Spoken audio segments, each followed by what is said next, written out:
You are now listening to theGrio's Black Podcast Network, Black Culture Amplified. Hello, my name is Michael Harriot, and we return back with another episode of theGrio Daily. This week we are going to be talking about some of the mythology behind policing, because there's a lot of stuff that you believe about policing that is almost certainly not true. And we're going to be delving into that topic this week with facts, with figures, and with the question that this episode is going to center around. I'm world-famous white peopleologist Michael Harriot, and this is theGrio Daily, the only podcast that'll ask, why wouldn't we abolish the police? Right? Like, seriously, there are a growing number of people who have moved from defund the police, from reforming the police, to abolishing the police. And while that sounds like a radical idea, it's not really that radical when you think about it. And I'm going to explain why during this episode. First of all, one of the reasons people are against abolishing the police is that they say, well, man, crime would skyrocket. And people would be hurt, and traffic would be crazy, and who's going to enforce the law? Like, that's the thing, right? Nobody has ever suggested that we would abolish the police and not replace it with anything. And that's why, the reason why people are in the mindset that they think that is an absurd idea is because of how we think about policing. Policing is a word that means to control. And we equate policing, for some reason in America, with enforcing the law, with stopping crime, with solving crime, with preventing crime, and with keeping people safe, public safety. But those aren't synonyms, right? Like, policing is a whole different thing than public safety. Policing is not a synonym for enforcing the law. Policing is not a synonym for keeping people, safe or directing traffic. Policing is a whole different thing, right? Policing is watching, controlling, and police don't have to do that, right? So that's what we want to get rid of. When we say get rid of the police, we don't mean stop solving crimes. We don't mean stop keeping people safe. We don't mean stop enforcing the law. We mean abolish policing. Now, some people ask, well, how do you do that? Well, first of all, let's start with who are police officers. In this country, the average police officer has to take about 830 hours of training to become a certified police officer. They usually attend a police academy, a certified police academy, most of which are run by states. Well, when the Bureau of Justice Statistics looked at these police academies, they found, first of all, when you look at what police are trained to do at these academies, they spend most of their time learning how to shoot. Like 70 plus hours a week of their 833 hours are about learning shooting firearm stuff, right? And then the second one is what they call defensive tactics.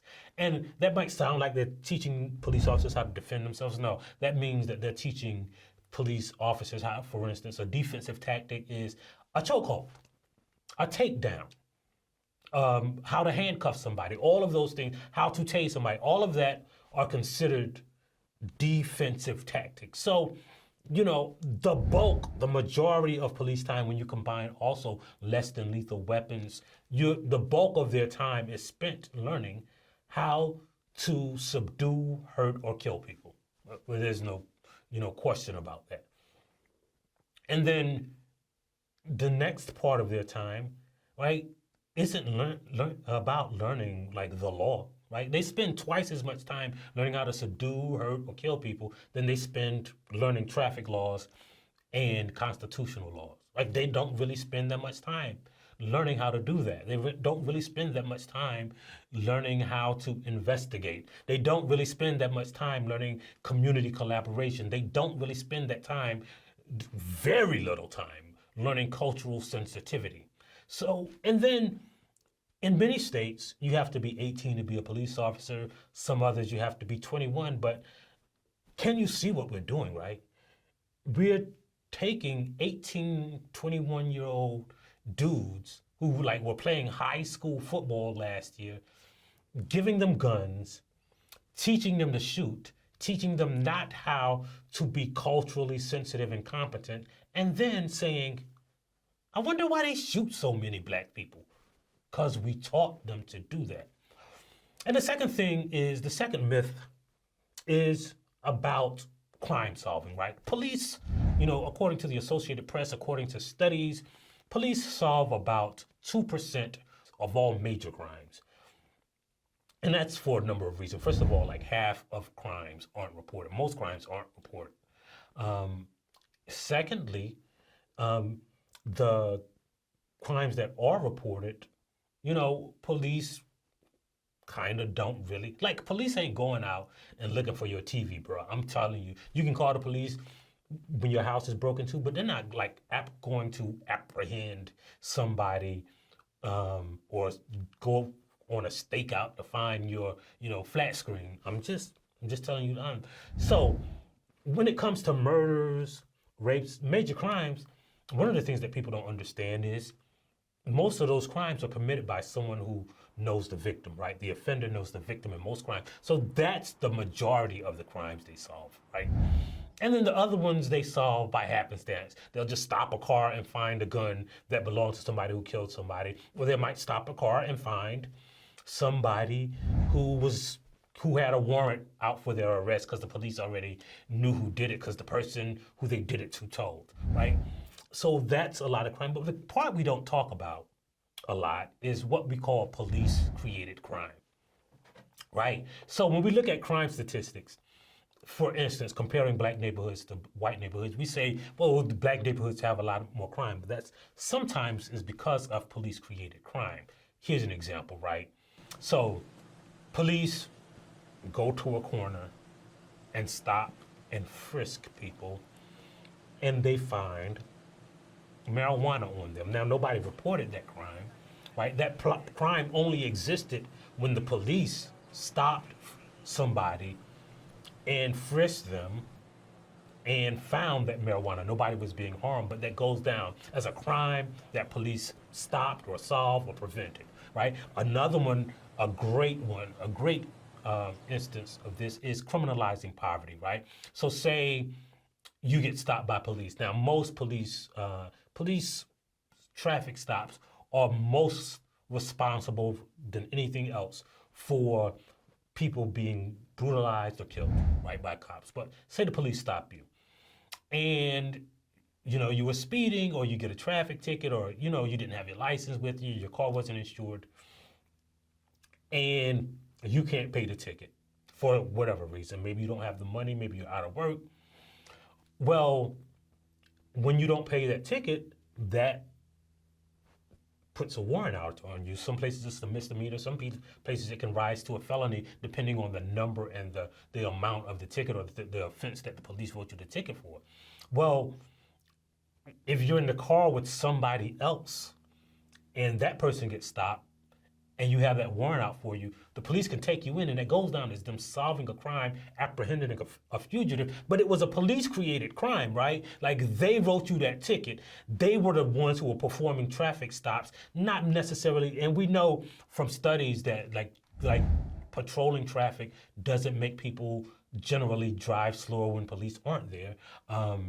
And the same thing is true with drugs, right? So as we talked about that marijuana stop, right? Or like even when they bust in somebody's house to arrest them for cocaine, well, we know that arresting somebody for cocaine or drug possession in general doesn't lower the use of drugs, doesn't have an effect on the drug use rate in a city, right? So it is a thing where police are creating this situation that doesn't solve the problem. They're not lowering drug use. They're not affecting the rate of use for drugs. So back to abolishing police. What would we do if we abolish the police? Well, if we want to for instance, solve a crime?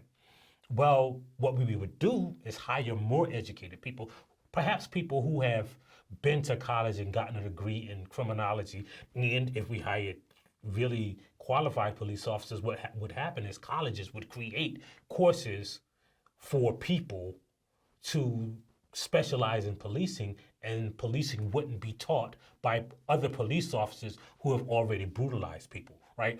And so we hire investigators to investigate. We hire drug people to lower the drug rate. We hire people who are experienced, who know about traffic, to make traffic stops. And those people don't have to have guns, right? Because cops get shot. You're right, cops get shot during traffic stops because even if it's a criminal, they shoot the cop because they know the cop has a gun, right? So if there's a cop, not a cop, it might be confrontational, but it probably won't end or result in somebody losing their life. So we got traffic people doing traffic stuff. We got, investigators investigating. We got drug people stopping the drug rate. Then we got people who actually know the law, enforcing the law. So when you call into 911 and there is a legal dispute or a dispute between neighbors or some kind of law being broken, they would send an investigator, or they would send somebody skilled at mental health, if there was a mental health emergency, or an EMT, or an investigator if there was a crime being committed. And of course, we're going to need people with guns. I don't deny that. And those people don't have to be police. Those people would be concerned with public safety. Well, how do we get those people? What we've done is cull that people with guns force down to so few people that we would have to hire, because we would be able to hire the most highly trained, the most skilled people in those positions.